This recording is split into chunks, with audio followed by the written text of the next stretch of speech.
sometimes I would go to bed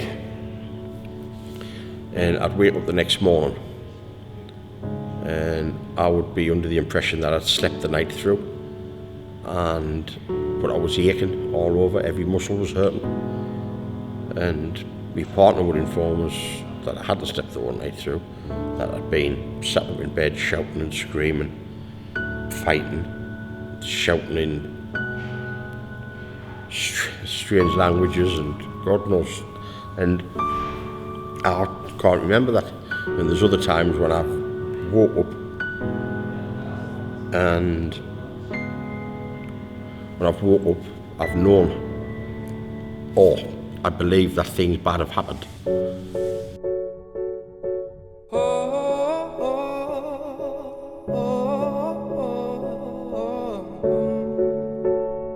Would you take a bullet? Would you buy the gun? I've fallen to my knees and yes, the war's already won. So please don't take me for no fool. Spend a lifetime in your shoes. Now I'm walking, yes I'm walking through the fire. I'll keep burning on. Well, I'll hold myself together when it all goes wrong. The fires, they keep burning on. Well, I'll hold myself together when it all goes wrong. When it all goes wrong. When it all goes wrong, I'll take my time, I'll keep on holding on. When it all goes wrong. When it all goes wrong. When it all goes wrong, I'll pull myself together, keep on holding on.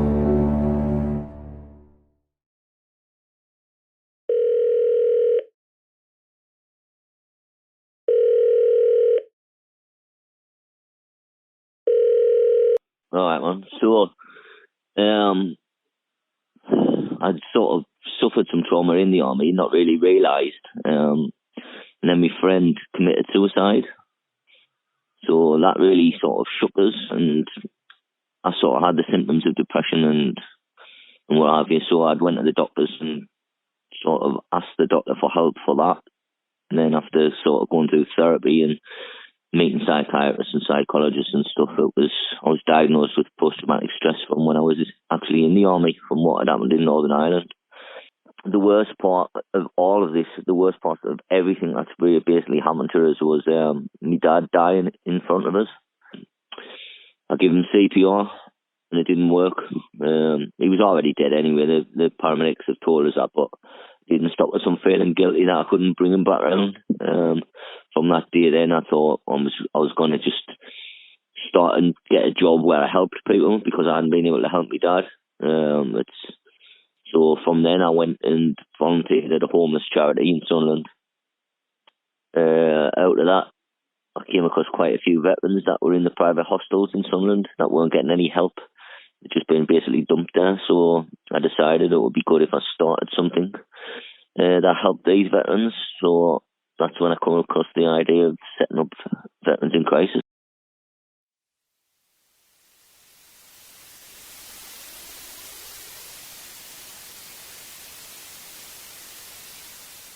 Now on BBC One at almost 9:40, the main news with Jan Leeming.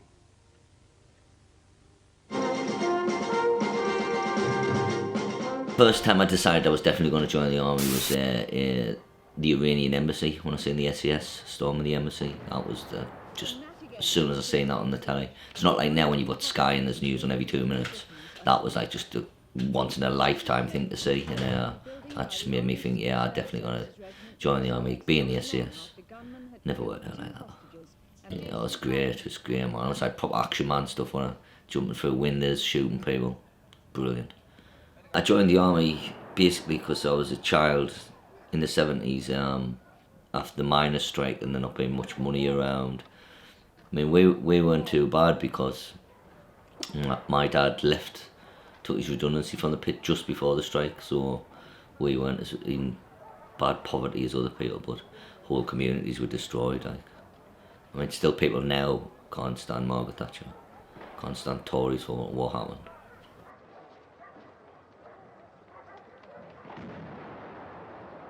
I'm really sort of patriotic. I love my country, I love Sunderland, and I just thought the natural thing to do would be to go join the army and fight for my country. 10, when the Iranian embassy happened, and I was just, God, yeah. And then the Falklands War in '82, man, I was just champing at the bit to get there. It was great. But obviously I was only 12, and I was only about 3 foot tall, so there wasn't much choice, wasn't much chance to go.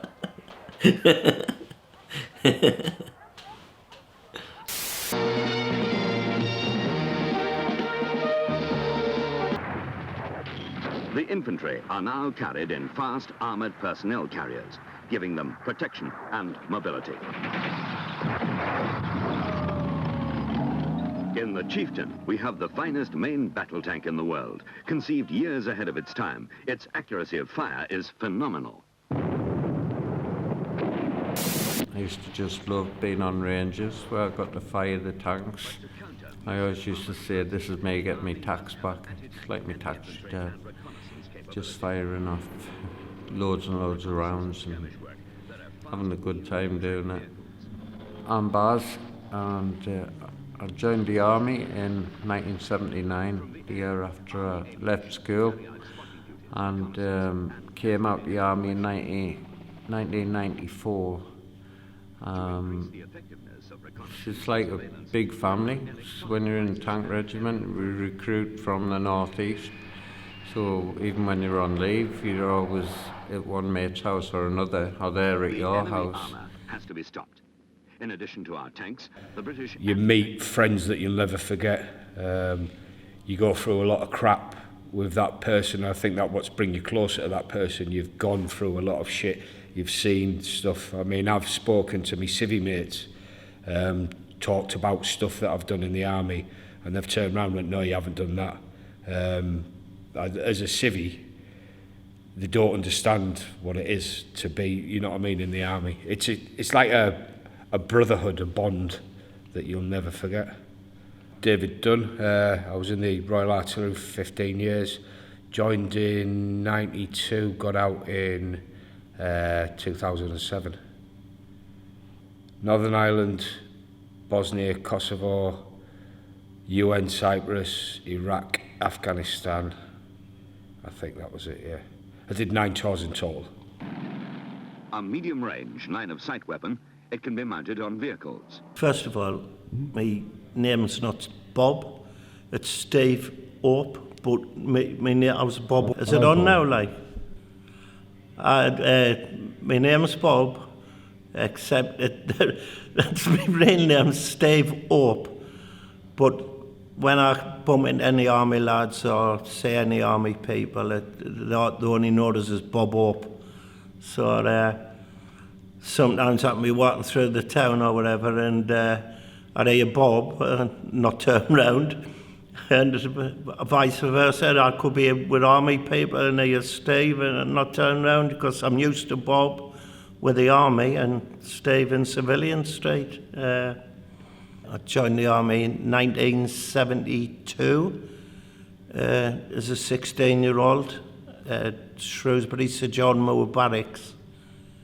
Best thing, comradeship, unbelievable. There's a lot of camaraderie, there's a lot of banter. The camaraderie, really. Comradeship, family. Everybody watched each other's back. If you were in trouble, you had somebody there beside you. In the army, the comradeship was unreal.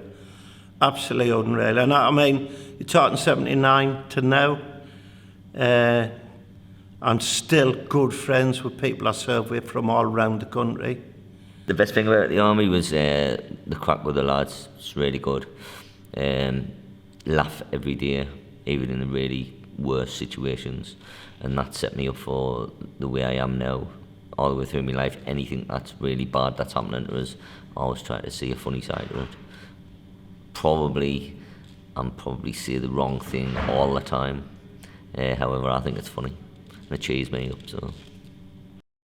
some people would sit and go, what are you doing laughing at that? That's wrong. But it's the dark humour that we have, but we all relate to. Someone mentioned it today that that's a sign of mental health, but if you talk to any soldier, ex-squaddy, RAF, Navy, everybody's got it. It is a coping mechanism of, you know, because you'll be in a shit situation, something will happen that you shouldn't laugh at, but everyone bursts out laughing. You know what I mean? But it is a coping mechanism, yeah. Gav, we actually signed on at the same day, so I met him then. And Finn, I met when I got to Winchester. And then Gav went to a different company when we went to battalion, but me and Finn were in the same company. That meant we were in the same room for basically 5 years, or more or less 5 years. When you join the forces, you're lucky and you find mates that'll be your mates forever. And I was lucky with them now. And Finn now, I was out with him last week, and it's 30 odd years I've knew him, and you know, it's just as if we still live in the same room. The crack's exactly the same, you know. I speak to him weekly. We go to the match together. We've been on holiday together, and the bond's exactly the same. We were based in the middle of Europe, and for a young lad of 18, you know what I mean, the world was your oyster. Once a month we'd clear off to, you know, maybe Amsterdam or Hanover, Hengelo, or, you know, Hamburg, Berlin. It didn't help that I got posted to Berlin as well, straight after. And that was sort of like a hotbed of rave culture and party time. For the action, for excitement, for adventure, under pressure, under fire, under any circumstances, for the fun, for the friendships, for the Friday nights, with pride, with professionalism, with honour, as a unit, as a team, through it all together.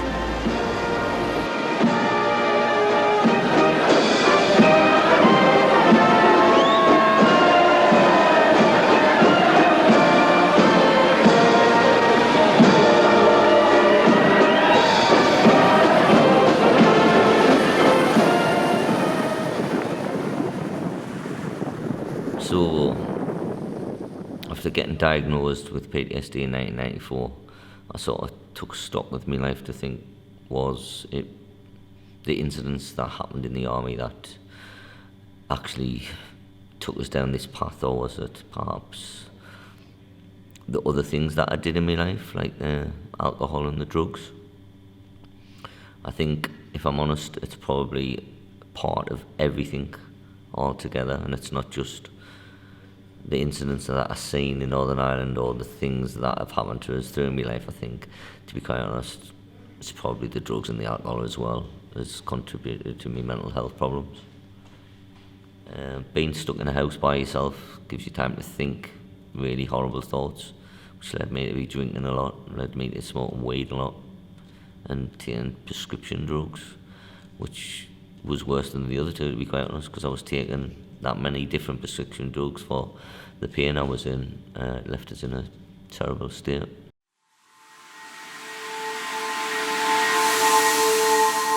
One day, I just got a bit too much, and I ended up, it was, I think, 2002, January, drove to the beach, and I was going to end my life.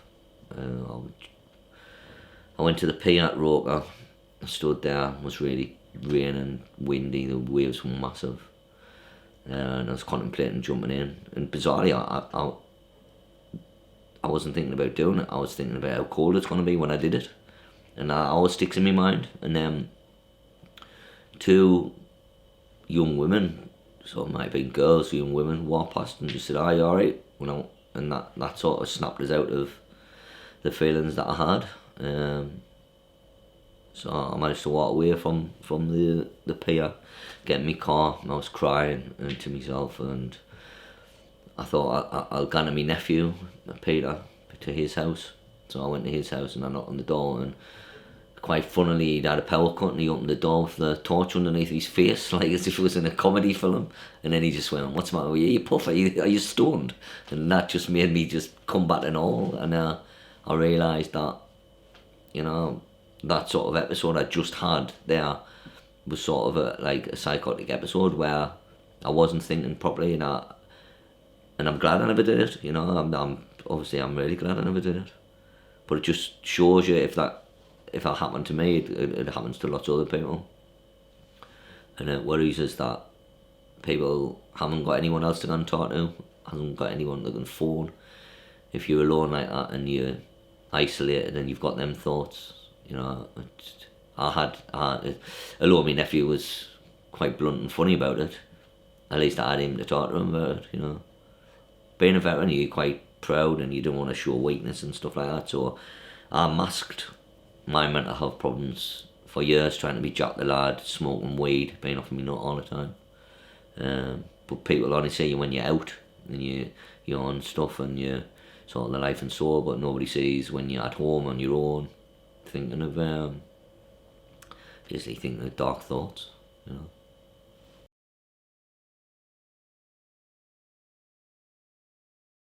I just drove from Catterick up home, which is about an hour, and I just went to my mum's house and just sat and thought, what the hell do I do? So I didn't have a clue.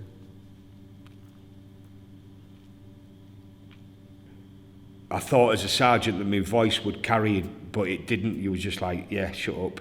So I was just like, right, that's me, I've had enough, off a pop. It was weird. You just turned into a commodity, if you know what I mean. And that showed the minute I left. The minute I turned around, made the decision, got out, and then as soon as I left, as soon as I drove out of the camp gates, I was forgot about. I'm not bothered about that, but that you would have thought, we've been in a family for 15 years, for working with these people, growing up with these people, you would have thought it meant something, but in reality, you know what I mean, you were nothing that was like, yeah, see you later. I just wanted to be out and home, you know, and to be quite honest, I was missing stuff. I'd been in the army since I was 16, so I'd went from school, I had a job for a little bit in a bakery, to the army, and I was coming up to 21. I'd had rules constantly for my whole life. I felt like I'd missed out on sort of the teenage kind of years, what you could do, because I had people telling us what to do all the time. And to be honest, I was smoking quite a lot of weed and people were shouting at us all the time, and I was just thinking, I can't be bothered with all this shouting. Like. The door was shut. It was shut. Yeah, there was nowhere to go. Not a place that I knew of or had heard of to go to, you know, to keep the comradeship. When I came out of the army, and my life's full of stories, and when I came out of the army, I struggled to get a job. I thought being in the army, and I've represented in your Queen and country, you know, there'd be one there later on, but being as a boy soldier, I joined the army, never knew no different. And my very first job was at a factory called Coles Cranes, but I didn't work in the factory. I cleaned seagull shit off the roof. That was my job. That was what I was paid for. So for 1 minute I'm in the British Army, and next minute I'm cleaning bird shit off the roof of Coles Cranes for £60 a week, I think it was, or something like that. Mates dying, mates losing legs. You know what I mean? It's like every operational tour that I ever did, there was always something that happened that stuck in your mind. Northern Ireland the first time, mate got his leg blew off. Bosnia, Kosovo, finding dead bodies, pulling them out of there, driving over mass graves. You know, there was always something that was something that stuck in your mind. I mean, that was the crap stuff, and that's what you try and forget about. And you just try and concentrate on the good stuff. So, yeah. What the worst thing about being in the army? Well, it's probably irrelevant to anybody else, but I didn't smoke. And the worst thing for me was area cleaning, picking cigarette ends up off the parade ground and around. I absolutely hated it. I know it sounds trivial, but that is what I hated doing in the army. Area cleaning, picking or skirmishing. I think picking the fag ends was worse than skirmishing through cow shit and whatever. But one of the worst times ever, and you'd probably say by the camera, my face changing now, is the reason I got post-traumatic stress is we were stopping the legal immigrants coming in from China. Ironic now because it is China. But we were in Hong Kong on the border. You had to stop the Chinese illegal immigrants coming across. And one day we were on day patrol. I had a bandana on, my rifle, I was like a cowboy, shorts on, flip-flops, and we were patrolling this little island. And there was a flotation bobbing up and down in the water. And I was the Lance Corporal, I don't know if I was a Lance Corporal, but I was in charge of the patrol. And a lad from Hartlepool called Legacy went, Bob, there's a body on the end of that flotation. So I thought I was a strong swimmer until I was swimming out. I was getting a bit tired and I pulled the flotation and I couldn't move it. And the lad, Eggleston from the beach, I could see he was pointing, go round her. I went round her and I come face to face with a body underwater. And that was 1977. It never, ever left us. They've tried all sorts, psychiatrists, a lot to try to get rid of it. But Hong Kong's got that many stories, and I was there too, yeah.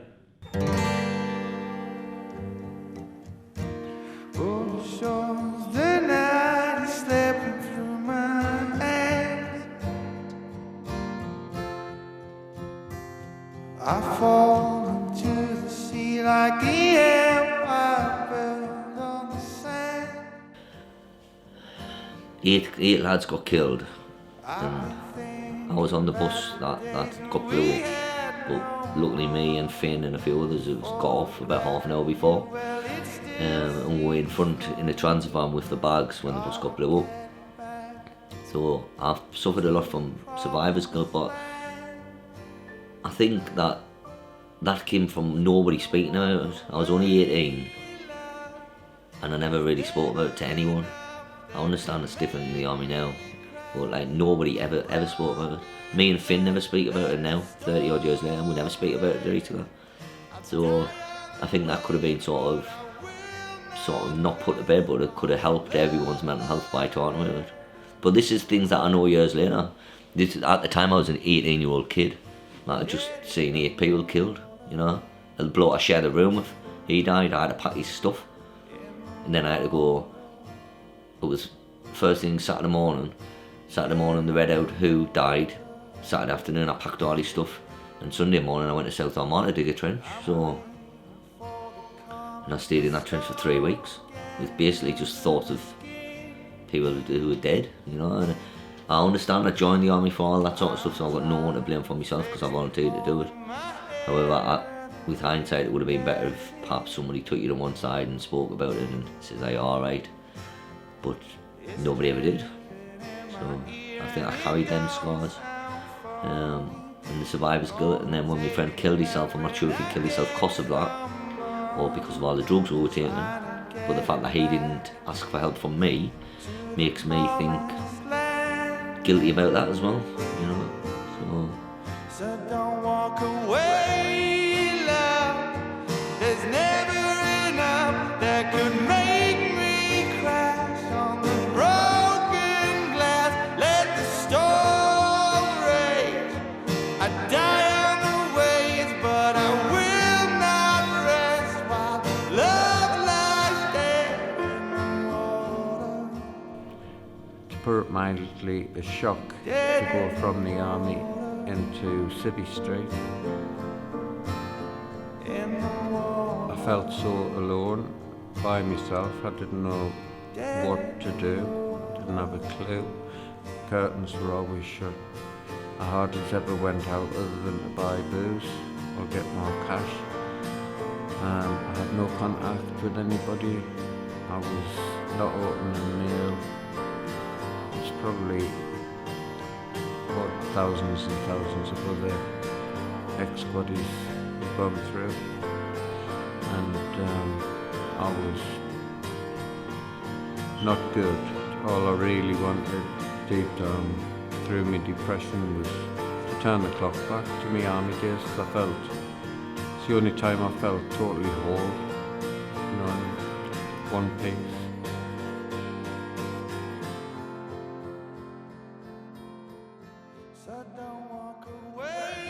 It's when you're in the army, you do the army, you're sort of indoctrinated into the army life, and then when you get out, you know, you're like, I haven't a clue, I don't know what I'm doing. I don't think people get you ready for being a civvy, and all you want to do is, I just want to get out, I've done my time, so you're not ready for it, and civvies work totally different. I'm sat at home and I can't deal with it, I just turn to drink.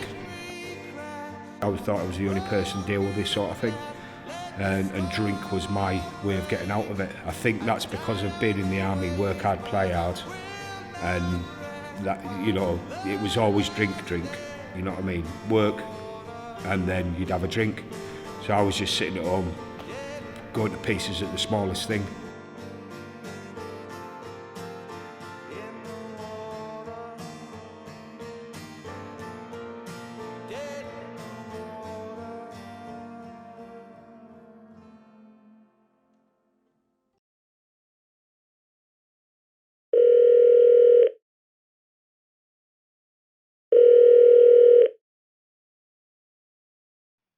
Hello mate, it's Chris Barry. The build up to Christmas, around about the end of October, I went for a night out.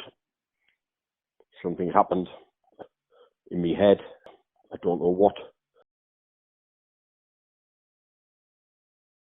A friend of mine from the army, Liam Quinn, noticed my behaviour had changed, my attitude had changed and everything. He drove up from Catterick to come and see me, and that's when we formulated a plan that I was going to get help and I was going to get the right help. Served in the infantry for a few years, a couple of tours in Northern Ireland, also worked in private security out in North Africa doing anti-piracy work. I've been carrying around in my head a lot of bad memories, obviously due to my work, but also due to my civilian life as well. Things I haven't talked about, just obviously things have been bad over the years, and I've just been self-medicating really, and using drink as a coping strategy. Obviously things got a little bit too much just before Christmas there.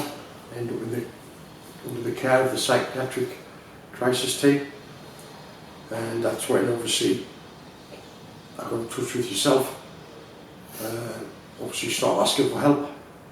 Being in the forces, you just encourage to soldier on and get on with things, aren't you? But obviously I tried that approach myself and just thinking, nah, it's not going to happen anymore, it's going to be alright. Put it at the back of my mind, but that was the problem. There's too many things at the back of my mind. But since I've started talking to people and opening up and admitting that there's something that needs sorting out, that's been a major big step. Like anything, the biggest step you've got to admit to yourself that there's something wrong.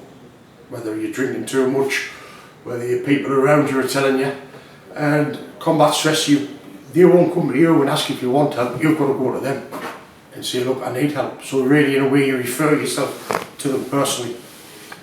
And it's not just a case of picking the phone up, saying, I'm having a bad time, can I come and see you for 6 weeks? It's not like that. You've got to obviously prove that you're worthy of the place and prove that you're physically and mentally in the right place to go there. It's no good going up there with, obviously you're going up there with problems, but going up there excess baggage, like you're relying on drink or other substances, yeah, you can't be in that facility like that, so it's dry. So say since I've made that my target to see that that's where I want to go, that's where I want to get the best of help.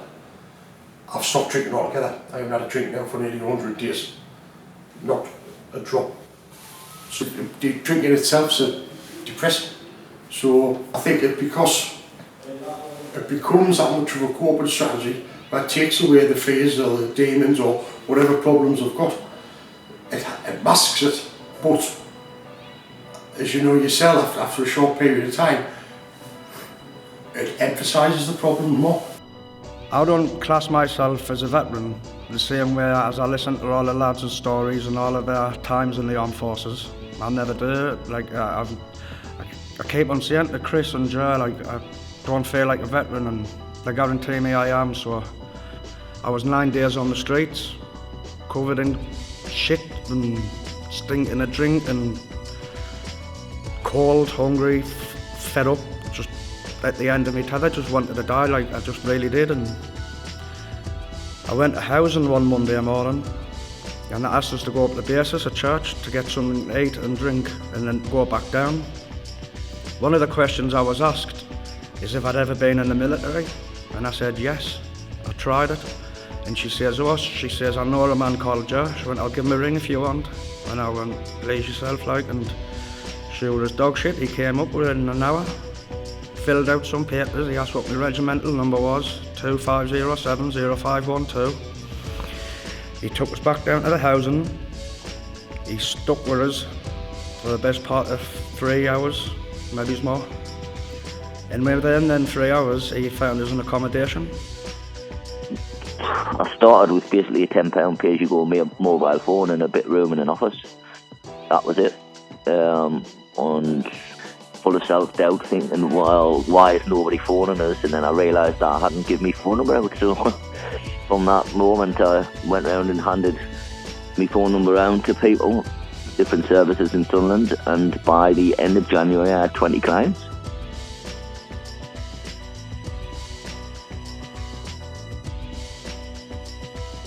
I knew a guy called Tony, and he runs a place called Shade, St. Peter's. It's sort of like a hostel for veterans specific people. So in February, we were at a meeting together, and he had some spaces to go to the Calvert Trust, which is in Kielder. So I managed to get 4 spaces to go there, and I managed to take some veterans up.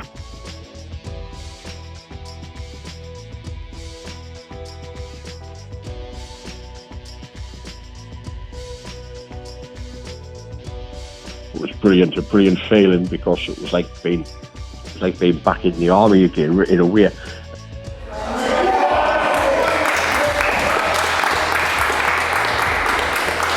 Because of what you've done, or what we've done, and what we've done in our lives, again, the bigger picture of what we've done in our lives, obviously,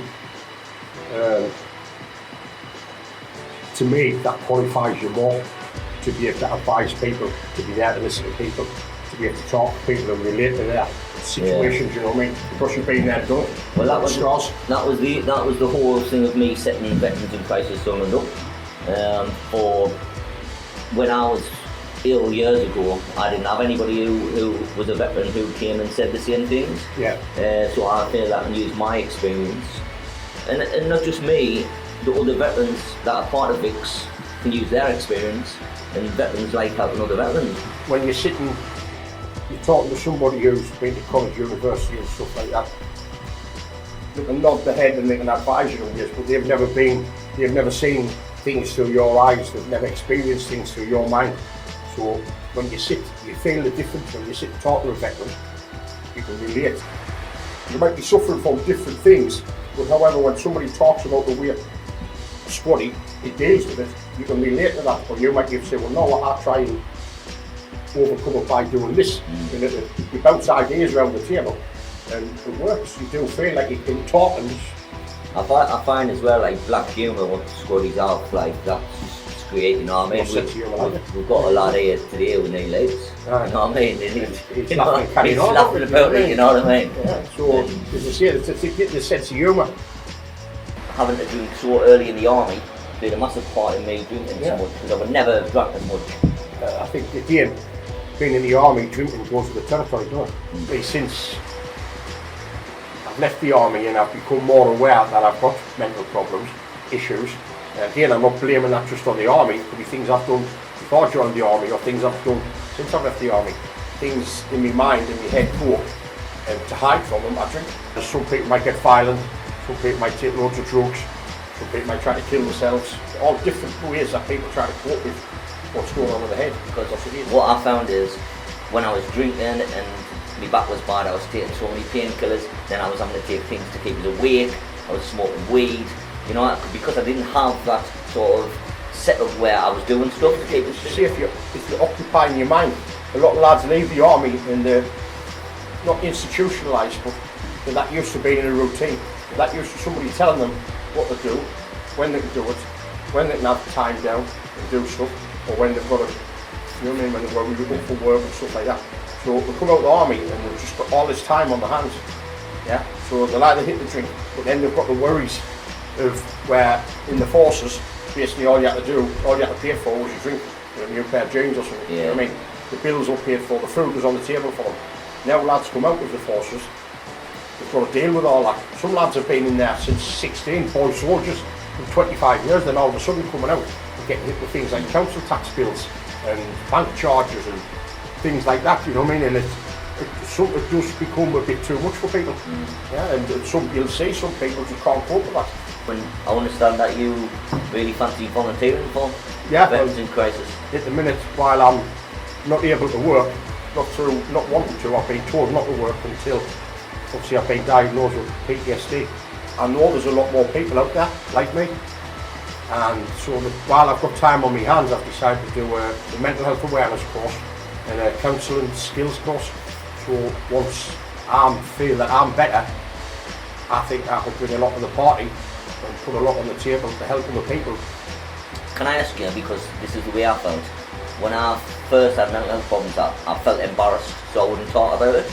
Now it's only years and years later now, when we're talking 20 years later, and I feel open to talk about it on camera, in front of people. Since I've asked for help, since I've put my cards on the table with people and shared the experience and talked about things, right, it's a weight off my shoulders. By bottling things up, I advise to people that don't speak to somebody who's close to you first and then get help. Yeah, there's people out there helping you. People don't laugh at you. Always going to think, oh, you're soft, there's something wrong with you. You're not. It's something you can't help. I can guarantee anybody that if you bottle things up in your mind and you're keeping them to yourself, and every so often these demons that you're hiding away keep popping up and chewing the head, right? You need to talk to somebody about it. Talk to somebody about it, right? And you'll feel, whether it's your partner, whether it's your mum, whether it's your mates, whatever, talk to somebody about it. And you'll feel the relief coming off you because you're sharing it. And by talking about it, you're actually hearing what you've done. Yeah? And to me, that's some sort of therapy, by sharing that. Yeah? And you're knocking down the barriers, and you've got to do it. You can't fix it yourself. Thanks for that, Chris. Thanks for that 5 mile run we've just done as well, because I'm absolutely knackered. Thanks a lot, man. Cheers.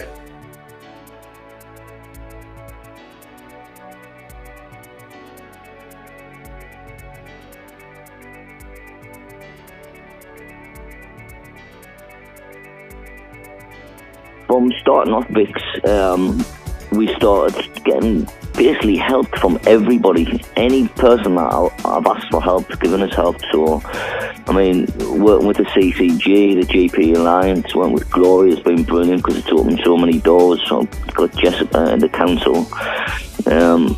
I'm sort of made real inroads with Gen 2. I was lucky enough that I work for Northumbria University's Veterans Hub, so that's a great thing for me, because that opens doors for us and that gives us more knowledge in it. And I mean, it's good for them as well, because the job I've got now is actually the same type of thing. A peer mentor is exactly what I run at VICS, so it's worked out for everyone. I mean, there's too many people to say who's helped us, but with local businesses, we finished 2000, they've given us free lifetime memberships for all our veterans. We have people doing volunteering for us, we have people doing fundraising. The amount of people that bought the merchandise, it's just endless. I mean, now there's people all over the world ordering stuff. I went to combat stress for my final assessment in March, and it was then they offered me a place. I carried on with all my other treatments until about the 17th of May, and then I went away for 6 weeks to the combat stress facility up in Scotland. Came home from there feeling a lot better about myself, and then started meeting different veterans, talking to different people, using my experiences in life and trying to advise people, point in the right direction really. And here we are today, with my life back on track.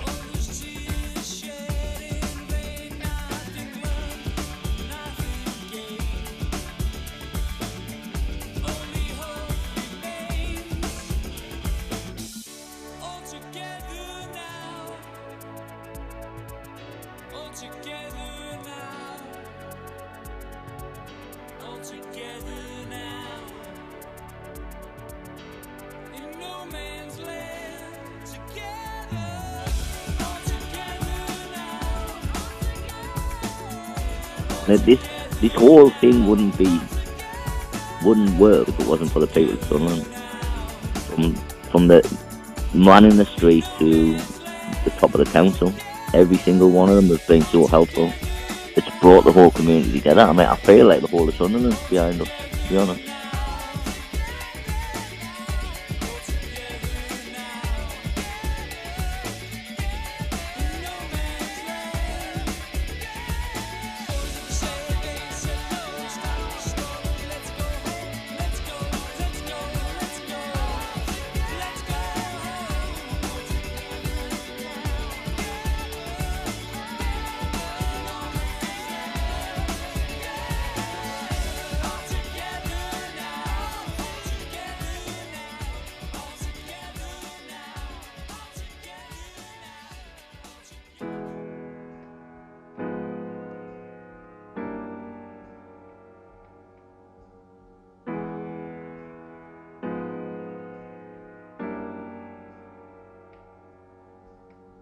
The Veterans in Crisis is just one of a kind. I don't, as I said, we went to Gateshead, and there's lots of groups from all over the UK and Scotland, but we were unique. No one had our plan, our outlook, and the way we, the Veterans in Crisis acted. So I think people could learn a whole lot of good things from our group. It doesn't matter what you're nervous when anything's new to you. It was my own decision. And the first person I met was Chris Paddy. He was painting. And believe me, 100%, I knew that bloke was a good bloke from the second I'd met him. And since I'd met him, he's helped tremendously in all sorts of ways.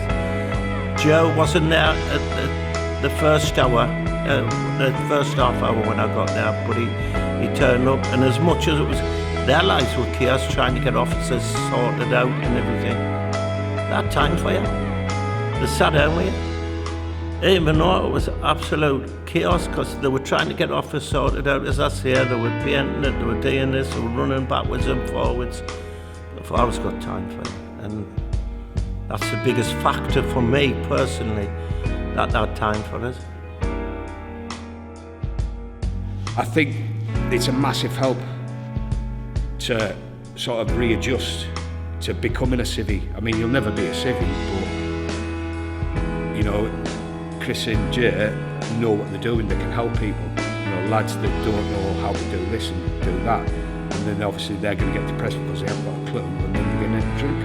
I try and get them to come to one of the meetings, see for themselves that they're not the only one. I mean, it's weird. Everybody sits there and talks about mental health issues, and we've got to do that and we've got to do that, but they don't understand what it is you've gone through. Somewhere like Veterans in Crisis, you don't have to tell them what your problems are. You can just sit and talk, and then when you feel ready to talk about it, you talk about it. I had nothing. I had absolutely nothing. I had just the clothes on my back and socks and my trainers. The next day I went to a Veterans in Crisis meeting where I met a man called Chris Battery, who was my key worker now, and he's never left my side once either. He's made sure I've got a full wardrobe, he's made sure my tummy's always full, he's made sure all my appointments are done. He comes with me to every single appointment.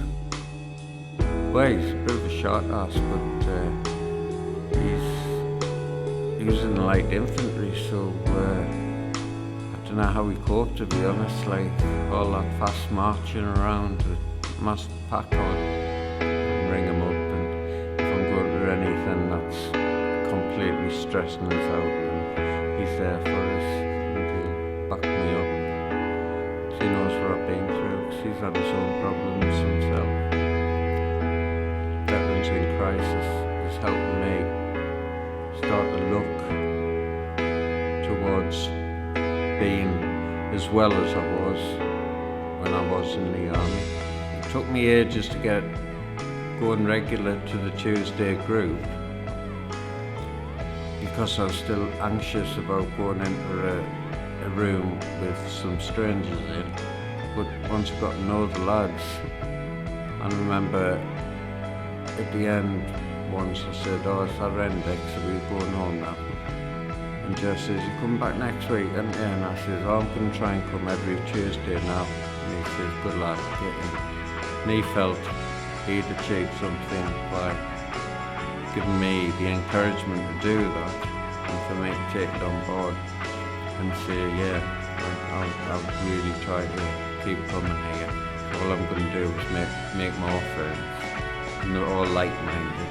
We're all from different parts of the army, but we're all army.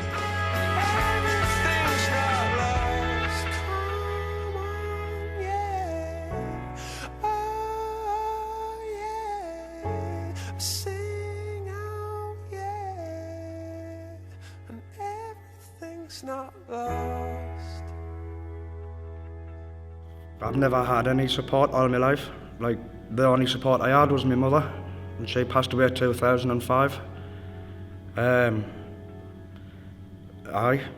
To think that I've got Veterans in Crisis and the rest of the city behind us, it's a feeling that I can't explain, because like I say, I'm not used to it. I'm just waiting for the donkey kick me. I'm just waiting for something shit to happen to us and be let down like I have been all my life. But I say sincerity in Veterans in Crisis. We went to the football and I seen the sincerity behind the Sunderland fans.